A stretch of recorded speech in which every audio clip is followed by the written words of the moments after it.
영원할 것만 같던 솔로몬의 이 영화와 치세는 솔로몬 스스로 그 쇠락의 박차를 가했고, 이제는 그를 대적하는 내 외부의 적들이 드러나게 되는 것이 어제 우리가 읽었던 13절 이후의 말씀입니다. 외부의 적이라고 하는 부분들은 14절 말씀부터 보면 에돔 사람 하닷과 같은 인물들이 이제 솔로몬을 대적하기 시작을 합니다. 그리고 이제 내부에 강력한 적이 등장하는데 그 사람 이름이 뭐냐면 여로보암이에요. 여로보암. 따라해보세요. 여로보암. 왜냐하면 이름이 헷갈려요. 솔로몬 아들 이름은 르호보암 이러니까 여러분들이 나중에 헷갈릴 수 있어요. 여로보암이라고 하는 사람인데, 이 사람이 26절에 보면 이 사람을 어떻게 소개합니까? 솔로몬의 신하 느밧의 아들 여로보암이 또 한 손을 들어 왕을 대적하였으니 그는 에브라임 족속의 세레다 사람이요 그 어머니의 이름은 수루아이니 과부더라. 여로보암을 여러분 어떻게 생각하시면 되냐면, 이제 분열왕국이라고 하잖아요. 남과 북이 나눠요. 우리나라가 남한 북한 나눠지듯이 이 북이스라엘의 시조격이 되는 인물입니다. 그래서 북쪽 지파의 가장 영향력 있고 강한 지파였던 에브라임 지파가 있어요. 하나님께서 요셉 지파를 축복하시잖아요. 창세기에 보면. 왜? 그의 형제들을 어떻게 합니까? 구원한 그 역할을 감당했던 게 요셉이었습니다. 그러나 야곱이 죽으면서 어떻게 합니까? 그 요셉 지파를 축복하거든요. 그러니까 어떻게 보면 거의 장자격인 어떤 그런 그 프라이드가 있었던 게 이 요셉 지파입니다. 그 요셉 지파 가운데 하나가 에브라임 지파였어요. 그 유력한 그 에브라임 지파 출신 중에 한 사람이 이 여로보암이었다는 얘기입니다. 근데 이 사람 솔로몬은 신하였어요. 28절 보세요. 28절 보면 솔로몬을 소개하는데 뭐라고 얘기하냐면, 이 사람 여로보암은 그래놓고 뭐라고 얘기해요? 큰 용사라. 그래놓고 솔로몬이 이 청년의 부지런함을 보고 세워 요셉 족속의 일을 감독하게 하였더니. 자, 여로보암이라고 하는 사람, 뭐 우리식으로 얘기하면 그런 말에서 뭐하지만 이 싹수가 벌써 이렇게 보였던 사람인 것 같아요. 이 전쟁터에서 칭송받는 큰 용사로 본문에서 이야기하고 있습니다. 자, 그런데 오늘 말씀에 보면 뭐라고 얘기하냐면 큰 용사라. 우리가 룻기 말씀 가지고 나눴을 때에 보아스를 유력한 자라, 기브로 하일 뭐 이런 표현을 썼었는데 같은 말입니다. 이 여로보암은 그 에브라임 지파, 굉장히 유력한 지파였는데 그 지파 중에서도 굉장히 유력한 사람 중에 하나였다는 얘기입니다. 자, 그런데 솔로몬의 눈에 띄었습니다. 왜 눈에 띄었냐면 오늘 말씀에 보면 이 청년의 부지런함을 보고 솔로몬이 세웠다라고 얘기합니다. 요셉 족속의 감독관으로 세웠대요. 근데 이 부지런함을 보고라고 하는 이 말이 히브리 원어로 보면요, 임무를 잘 수행하는 뭐 그런 뜻입니다. 그러니까 맡은 일을 굉장히 잘 감당했었던 것 같아요. 리더십도 있었고 어떤 출신도 좋았고, 그다음에 굉장히 유력한 사람이었고, 그래서 비록 젊고 연소한 나이였긴 했지만 왕인 이 솔로몬조차도 이 여로보암의 자질을 보고 요셉 지파의 일을 감독하는 일을 시켰습니다. 괜찮은 사람이었어요. 그러니까 왕으로 세웠겠죠. 자, 그런데 이 사람이 27절에 보면 솔로몬에게 반역하는 일들을 시작합니다. 자, 26절에 앞에 그렇게 딱 얘기하긴 하지만 27절 한번 보세요. 27절 보면 뭐라고 얘기합니까? 그가 손을 들어 왕을 대적하는 까닭은 이러하니라. 솔로몬이 밀로를 건축하고 그의 아버지 다윗의 성읍이 무너진 것을 수축하였는데, 그러니까 솔로몬은 치세가 여러분 그가 다스리던 시기가 한 40년 정도 되거든요. 오래 있었어요. 아버지 다윗도 40년 정도 다스렸었고. 그런데 우리가 알듯이 지혜로운 왕이었고 아주 그 평화의 왕이었고, 그때 당시 누렸던 어떤 그런 여러 가지 어떤 영화라든지 이런 것들이 감히 어떤 근동아시아의 다른 나라하고 비교해도 견줄 수 없을 만큼 굉장히 부국강병이 됐었던 그런 어떤 상황 속에 솔로몬이 놓였습니다. 근데 솔로몬이 잘못했던 게 뭐냐면, 나라가 그렇게 잘 먹고 잘 사니까, 먹고 살만하니까 뭐 했냐면요, 고대 왕들이 주로 하는 짓들이 이런 것들입니다. 토목공사를 많이 했습니다. 그러니까 뭘 짓는 거예요. 뭐 여호와의 성전, 여호와 하나님을 위해서 성전을 짓는 것은 여러분 나쁜 일이 아니죠. 왜? 아버지 다윗이 이미 그걸 다 준비를 해놨습니다. 그 7년 짓고 나서 여러분 그걸로 끝난 게 아니라 솔로몬이 어떻게 했습니까? 13년 동안 자신의 왕궁을 지었습니다. 또 오늘 말씀해 보면 또 어떻습니까? 밀로를 건축하고 아버지 다윗의 성읍이 무너진 것을 수축했다라고 얘기합니다. 그러니까 거의 계속 이 노동력을 징발한 겁니다. 근데 고대 세계에서 여러분 이 국민들에게 이 노동력을 징발한다라고 하는 것은 뭐 이렇게 임금을 주고 뭐 하는 게 아니란 얘기입니다. 계속 이 사람들을 이제 불러들이니까 백성들도 어떻습니까? 불평불만이 생기죠.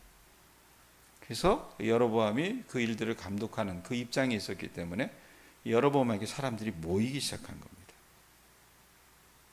근데 우리가 아까 말씀해 봤듯이 여로보암이 왕과 백성들에게도 인정을 받은 사람이었습니다.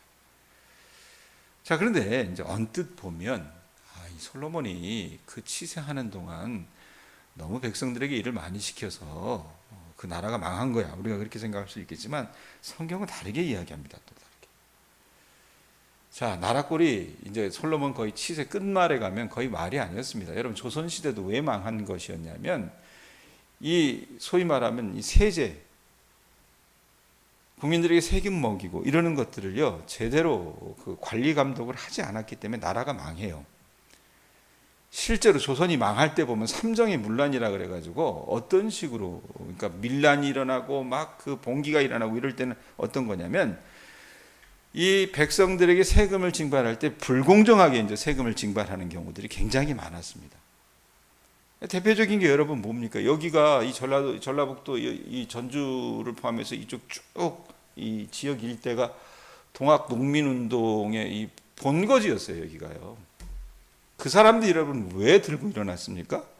고부군수 조병갑이라고 하는 사람이 소위 말하면 이 농민들이 먹고 살기 힘들어가지고 이 구휼미라고 하는 것을 구하잖아요. 근데 그들에게 관해서 그걸 내주면서 어떻게 했냐면 쌀을 준다고 하면서 그 쌀에다가 흙을 섞어가지고 모래를 섞어가지고 막 그런 식으로 줬습니다. 그래놓고 나중에 어떻게 해요? 그거 받아먹으려고 별의 별짓을 다 했어요. 호적에도 없는 아이들의 이름까지 등재시켜가지고 그 세금 받아내려고 아주 뜯어내는 짓들이 굉장히 많았었습니다. 자, 그런 일들이 여러분 조선시대에도 일어났고 우리 시대도 일어났습니다. 윤석열 정부가 지금 제가 제대로 정말 잘못하는 게 뭐냐면 이 세제에 관한 부분이라고 저는 생각을 해요. 부한 사람들에게는 여러분 과하게 매기는 것이 당연합니다. 그게 성경적인 어떤 그 원칙이기도 합니다. 그런데 어떻게 했습니까? 그 사람 대통령 되면서부터 이 부자들의 세금을 깎아주기 시작을 합니다. 올해만 해도 지금 세수 부족이 되는 게 수십조라고 얘기를 해요. 이거 이렇게 되면 어떻게 되는지 아십니까? 나라가 망하는 징조 중에 하나입니다. 이건 그거 아셔야 돼요. 제가 역사 전공했기 때문에 말씀을 드리는 거예요. 오늘 여러분 이 성경 말씀에 보면 솔로몬 시대도 여러분 쇠락한 이유가 뭡니까? 그런 일들을 했다고 말입니다.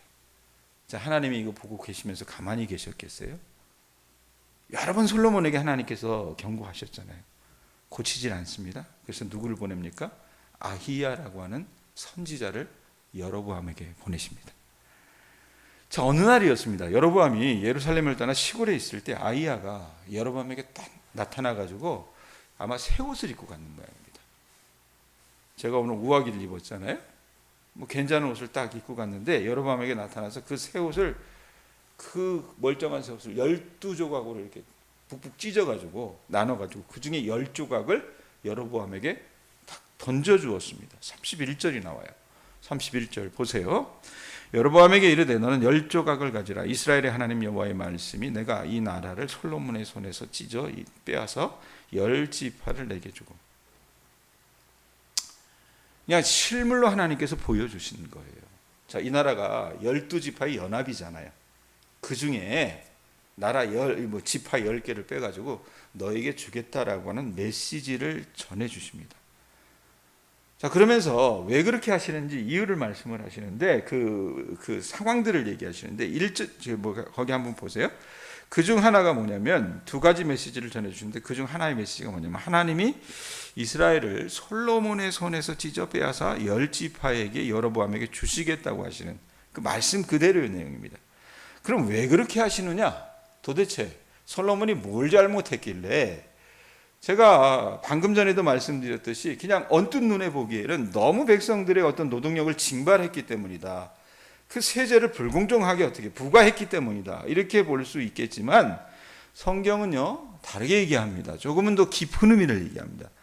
왜 그들이 그런 못돼 먹은 짓을 했느냐? 이유가 있었다는 겁니다. 본시 그 이유는 뭐냐? 33절 보세요. 33절 읽습니다. 시작. 이는 그들이 나를 버리고 시돈 사람의 여신 아스타롯과 모압의 신 그모스와 암몬 자손의 신 밀곰을 경배하며 그의 아버지 다윗이 행함 같지 아니하여 내 길로 행하지 아니하며 나보기에 정직한 일과 내 법도와 내 율례를 행하지 아니하며. 이거 잘 기억하세요. 제일 중요해요, 여러분. 오늘 말씀 중에 33절이. 자, 과도한 노동력을 징발했기 때문이다. 우리는 그렇게 여러분 판단할 수 있겠지만 그렇게 된 이유가 뭐냐? 솔로몬과 이스라엘 백성들이 뭐 했다라고 얘기합니까? 33절 앞에 그들이 뭐 했대요? 나를 버리고, 내가 누구예요? 여호와 하나님을 어떻게 해요? 버렸다라고 얘기합니다. 하나님을 버리고 이방신들을 섬기면서 하나님의 계명과 율례를 지키지 않았기 때문에 임하게 될 심판이라고 여로보암에게 아히야가 얘기를 하는 거예요. 그래도 우리 하나님은 여러분 다윗과 맺으신 언약이 있으셨어요. 그래서 34절 36절에 보면 한 가지 예외는 얘기하십니다. 34절에 보면 뭐라고 얘기합니까? 그러나 내가 택한 내 종 다윗이 내 명령과 내 법도를 지켰으므로 내가 그를 위하여 솔로몬의 생전에는 온 나라를 그의 손에서 빼앗지 아니하고 주관하게 하려니와. 그러니까 솔로몬 살아있을 때는 나라를 반조각 내는 일들은 하지 않으시겠다는 거예요. 누구 때문에? 솔로몬 때문에? 아니에요. 솔로몬의 아버지 다윗 왕이 정말로 하나님 앞에 겸손하고 진실하고 늘 말씀에 순종하려고 애를 썼잖아요. 물론 과도 많은 사람이었지만 다윗은 여러분 겉과 속이 어떻게 같은 사람이었어요. 말씀에 순종하려고 하는 사람이었어요. 하나님 마음에 든 사람이었어요. 다윗 때문에 하나님께서 어떻게 합니까? 그 아들 솔로몬 당대에는 나라를 반조각 내지 않으시겠다라고 얘기합니다. 자, 그런데 36절에 보면 어떤 일이 있습니까? 솔로몬 때에는 그렇게 하겠지만 이건 솔로몬과 그 백성의 제약이에요. 그래서 어떻게 합니까? 심판하시는 게 36절에 보면 그의 아들에게는 내가 한 지파를 주어서 내가 거기에 내 이름을 두고자 하여 택한 성읍 예루살렘에서 내 종 다윗이 항상 내 앞에 등불을 가지고 있게 하리라. 하나님께서 이 하나님의 종 다윗을 위해서 계속해서 하나님의 백성들을 인도하실 것이라고 말씀하시지만 솔로몬의 아들 때에 이르러서는 어떤 일이 일어납니까? 나라가 반쪽 나는 일들이 벌어지게 됩니다. 그런데 그래도 하나님이 뒤에 여러분 하나님의 긍휼을 보여주세요. 뭐라고 얘기합니까? 한 지파를 주어서 유다 지파거든요. 내가 거기에 내 이름을 두고자 하여 택한 성읍 예루살렘에서 내 종 다윗이 항상 내 앞에 등불을 가지고 있게 하리라. 이 말씀 때문에 여러분 이 열왕기 말씀이 바빌론 포로 시기에 쓰여졌다 그랬잖아요. 이 말씀 때문에 그 포로 생활하던 이스라엘 백성들이 바벨론에 잡혀가면서 살아가고 있었을 때 이 말씀을 가지고 그들이 소망을 얻을 수 있었습니다. 자, 어찌됐건 이 아히야가 이런 메시지를 던져주는 거예요. 예? 솔로몬이 하나님을 버리고 하나님의 말씀에 불순종했기 때문에 나라를 딱 쪼개가지고 그중 10지파를 여로보암에게 주시겠다라고 말씀을 해주셨습니다. 자, 그리고 이 여로보암에게 하나님께서 약속을 해주세요. 그게 어디에 나오냐면 이제 사무엘하 7장에도 보면 하나님께서 다윗에게 그런 언약을 맺어주셨던 것처럼 비슷한 약속을 여로보암에게도 해주십니다. 35절 37절 보세요. 35절 37절 보면 먼저 35절 한번 읽어보세요. 내가 그의 아들의 손에서 나라를 빼앗아 그 10지파를 내게 줄 것이요. 자, 그의 아들의 손, 그가 누굽니까? 솔로몬의 아들의 손에서 나라를 빼앗아 가지고 그 10지파를 여로보암 내게 줄 것이다 라고 얘기를 하십니다. 그래 놓고 하나님이 37절에 약속을 해주세요. 읽어보세요. 내가 너를 취하리니 너는 내 마음에 원하는 대로 다스려 이스라엘 위에 왕이 되되. 하나님께서 여로보암을 그 10지파의 왕으로 삼아주시겠다라고 말씀하십니다. 뭐 때문에? 솔로몬이 범한 그 죄악 때문에, 이스라엘 백성들이 범한 그 죄악 때문에 그를 북쪽 10지파, 북쪽 이스라엘의 왕으로 삼아주시겠다고 말씀해 주셨어요. 그래놓고 하나님께서 사무엘하 7장에 다윗과 하셨던 그 언약과 비슷한 얘기를 하십니다. 38절 읽어보세요. 내가 만일 내가 명령한 모든 일에 순종하고 내 길로 행하며 내 눈에 합당한 일을 하며 내 종 다윗이 행함같이 내 율례와 명령을 지키면 내가 너와 함께 있어 내가 다윗을 위하여 세운 것 같이 너를 위하여 견고한 집을 세우고 이스라엘을 내게 주리라 말씀하셨어요. 여러분, 얼마나 기가 막힌 약속을 여로보암에게 해주십니까? 솔로몬에게도 이 말씀을 주셨거든요. 그런데 이 말씀에 보면 조건이 하나 붙잖아요. 38절 앞에 뭐라고 얘기합니까? 내가 만일 그래요. 쭉쭉쭉쭉쭉 얘기가 나오는데 여러분 간단하게 얘기하면 뭡니까? 여로보암이 하나님의 말씀에 순종할 때에 만일 순종한다면 하나님께서 솔로몬에게 약속하신 그것들을 주시겠다라고 말씀을 하신 겁니다. 그런데 우리가 뭐 익히 이 과거 역사를 알기 때문에 그 결과가 좋지 않다는 건 알죠. 예? 그게 어디에 이제 전조로 얘기가 됩니까? 39절 보세요. 내가 이로 말미암아 다윗의 자손을 괴롭게 할 것이나. 자, 괴롭게 하신답니다. 그러나 괴롭게 할 것이나 영원히 하지는 아니하리라 하셨느니라 한지라. 자, 이렇게 하나님 편에서의 어떤 그 여로보암을 찾아오는 어떤 신탁이 임하고 또 여로보암이 갖고 있었던 역량도 있었다고 하지 않았습니까? 이 사람 출중했던 사람이었습니다. 이 역량이나 대중적인 지지도가 있었기 때문에 솔로몬은 어떻게 합니까? 이 여로보암을 가만히 보고 있을 수가 없죠. 죽이려고 합니다. 정적을 제거해야 되니까요. 그것을 안 여로보암이 애굽 왕 시삭에게 도망친 다음 솔로몬이 죽을 때까지 애굽에 머물러 있는 겁니다. 정치적인 망명을 한 겁니다. 그리고 솔로몬이 죽어요. 죽고 40년 동안 나라를 이 사람이 다스렸다는 것을 열왕기 저자가 얘기를 하고 그 아들 르호보암이 대를 이어서 왕위에 오른다. 이게 오늘 말씀의 내용이에요. 자, 그럼 적용합시다, 여러분. 솔로몬 치세 후반기, 어떻게 보면 그 통치 그 후반기에 이 국가의 분열은 과연 누구로부터 조장이 되었는가? 우리가 아는 것좀 내후 외환이 있었는가?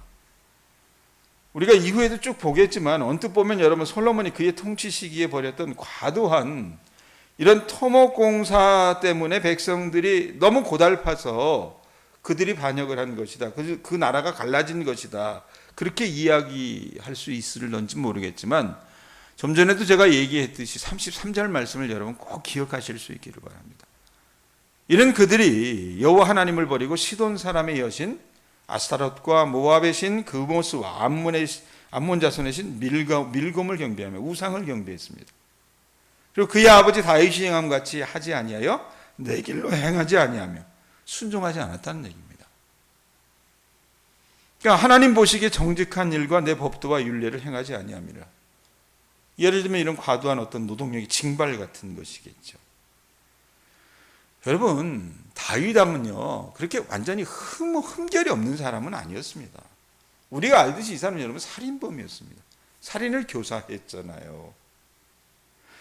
인간적인 결함이 많은 왕이었어요. 그러나 그럼에도 불구하고 여러분 다윗이 그가 자신의 죄를 뉘우치고 나서는 하나님 앞에 여러분 이 사람 밖과 아니 같은 사람이었어요. 하나님을 신실하게 섬겼고 그를 심판하고 훈계하는 하나님의 말씀, 그 하나님께 마음을 열고 진정으로 회개하고 계속 그의 인생을 하나님의 길로 행하며 정직과 그 법도와 율례를 행하는 충성되고 헌신하는 삶을 살아간 모본이 되는 사람이었습니다. 자, 이걸 여러분 누가 가장 옆에서 봤겠어요? 다윗의 아들놈인 솔로몬이 누구보다도 옆에서 지켜봤다라는 얘기입니다. 우리 아버지가 어떤 삶을 살았는지. 그러니까 솔로몬과 그 백성은요, 가장 좋은 진면교사가 그들 앞에 있었음에도 불구하고 어떻습니까? 그 좋은 이 유산을 천황으로부터 물려받았음에도 불구하고 전혀 다른 가치관과 전혀 다른 우선순위를 추구하면서 하는 짓이 뭐였습니까? 하나님을 버리고 우상 숭배하며 모든 사람을 위한 정의가 아닌 오로지 그 자신의 영광과 안녕을 목표로 삼는 이 억압 정책을 일삼았다 그 말입니다. 그 말씀에 있는 것처럼 하나님이 그 사람을 버린 게 아니라요, 솔로몬이 하나님을 버린 겁니다. 솔로몬이 하나님을 버렸기 때문에 하나님도 버릴 수밖에 없었다라는 얘기입니다. 생각해 보세요. 그 좋은 시기에 누구도 누리지 못한 부귀영화를 홀로 몸소 누렸음에도 불구하고 자신이 만든 함정에 자기가 걸려 넘어지는 꼴을 여러분 우리가 보게 된다 그 말입니다. 끝이 좋지 않았어요, 여러분. 여러분 말씀 보시면서 생각하세요. 우리도 솔로몬처럼 될 수 있습니다. 아셨습니까? 선줄로 생각하시면 여러분 넘어질까 조심하시기 바랍니다. 영적인 일만 내가 제외하고 하고 있는 농사일이나 다른 것들은 실타래가 잘 풀리는, 자녀들도 잘 되고 그런 삶을 여러분 사십니까? 미안하지만 좋은 게 좋은 것이 아닐 수도 있습니다. 내 안에 하나님 없이 다른 것으로 충만해서 하나님을 버리고 떠난 삶을 일관한다면 솔로몬에게 닥친 일은요, 여러분 오늘 저와 여러분에게도 닥칠 수 있다는 것을 아셨으면 합니다. 하나님을 버린 게 그럼 뭐냐? 불순종한 거예요. 그래서 순종이 중요하다는 얘기예요. 우리는 내가 하나님 앞에 뭐 한두 개 안 해도 되겠지, 대충 얼버무리려고 해요. 뭉뚱그리려고 합니다. 그런데 여러분 우리가 하나님의 말씀에 순종하지 않는 그 삶 자체는 오늘 말씀에 보면 뭐라고 얘기합니까? 하나님을 버리는 행위입니다.